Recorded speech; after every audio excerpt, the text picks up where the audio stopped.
Hey guys, it's Carter, and in today's video, we are going to be talking about the stock that has been absolutely getting obliterated this entire year, and it's Netflix. Right now, it's up about 14%, and we're going to be breaking down kind of what's going on with the company and answering that main question of should you buy Netflix stock? So I hope you guys all enjoy the video. If you guys get anything in value, hit that like button, subscribe. If you have any questions about anything, let me know down in the comments, guys. So starting off, I think we all know what Netflix is, so I don't really have to describe it too much, but what we've seen over the past year or so is Netflix just getting obliterated. The stock has gone from $700 all the way down to as low as $167 a share, which is crazy. And the reason why we had this sell-off is because they were losing subscribers, right? At the end of the day, that's where Netflix makes their money, is from subscribers, and when they don't perform as well, you'll notice the stock falls down.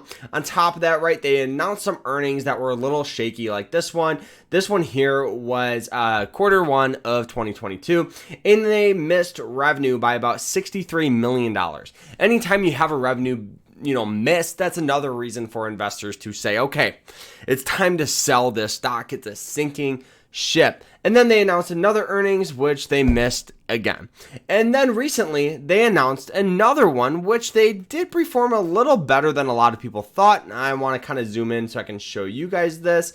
And they announced his earnings, and they beat their revenue, but what they did is they added about 2.4 million subscribers, right? So this article here by CNBC explains it really, really well.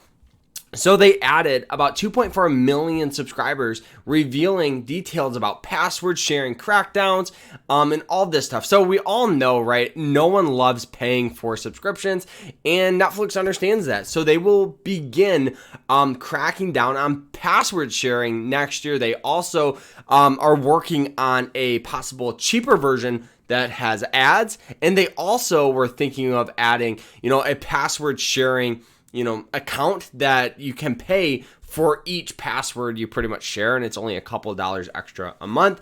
So I think that is another thing that this is fantastic. They beat expectations, top and the bottom lines on today. So answering that question that everybody has, right, of what's going on, that's what's going on, and should you buy it? Right now, Netflix is in this weird kind of phase where they were once considered a massive powerhouse, right, a massive growth stock where everybody was investing in them, right, and the company was making money hand over fist. And now there's so many streaming services that if people want to have Netflix could lose, some of the rights to some of the movies or shows like they did to The Office last year, and they get moved to another subscription.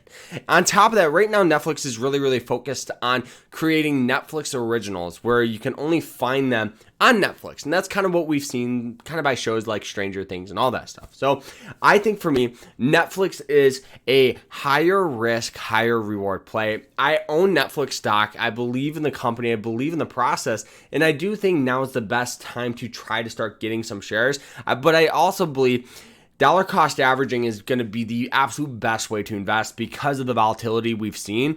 That if you're nervous about investing and forgetting, that's going to be very hard to do so, given that the stock has already gone from $700 to $162. So dollar cost averaging would be the best route to go if people are looking to continue to invest.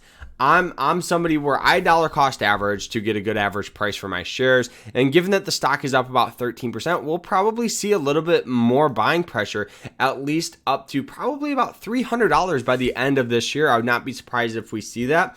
But that's what's going on. Answering that question of should you buy it, high risk, high reward play, keep it under 1 to 2% of your portfolio size, and go from there, guys. I think there's a lot of potential, a lot of risk, but overall, Netflix is also kind of turning from a growth stock into more of a value company, right? Where companies very similar like Coca-Cola, right? And even Amazon seeing a very, very similar shift, because you only can grow so much before the plane kind of flattens out, where you can't really have a lot of subscribers because they already hit their subscriber goal. Maybe they'll, instead of growing at 40, 50% a year, maybe they'll grow at 10% a year, which isn't the greatest, but it turns into more of a value company where you can get some other perks like dividends and stuff like that. So that's kind of what I think is going on with the company. I hope you guys all enjoyed the video. If you did, hit that like button, subscribe. If you have any questions, let me know down in the comments. And if you want to learn more about investing, I do have a course, so I'll put that down below so you guys can check that out.